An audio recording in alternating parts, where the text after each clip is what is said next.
Airborne electromagnetic surveys measure the natural electrical properties of the ground. We get information down to about 400 metres beneath the ground. We usually hook our instruments underneath an aircraft, and the aircraft will fly at a constant height, going backwards and forwards over the countryside. We then take that data and process it so that we can make it into images where we can map where you've got more resistive bits or more conductive bits. So those electrical properties, like some rocks. Some things can conduct electricity, like metals. It's not only metals that are conductive, but water.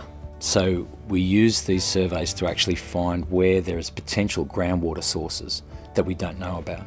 And this is the kind of data that people would use for mapping their soils and knowing where the rocks are. The farming communities that we look at, if they can find areas where they know if they put a water bore in, they've got a good chance of finding groundwater, that's a huge advantage to them. Of course, if we do find these metal conductors, they do turn out to be metal deposits, those mining communities in Western New South Wales, for instance, will really benefit from having an extension of the mine life of some of these old mines.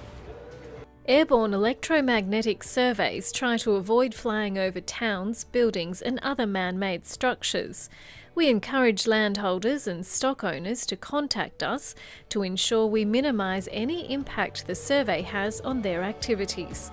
Visit our website for more details at resourcesandgeoscience.newsouthwales.gov.au/MinExCRC.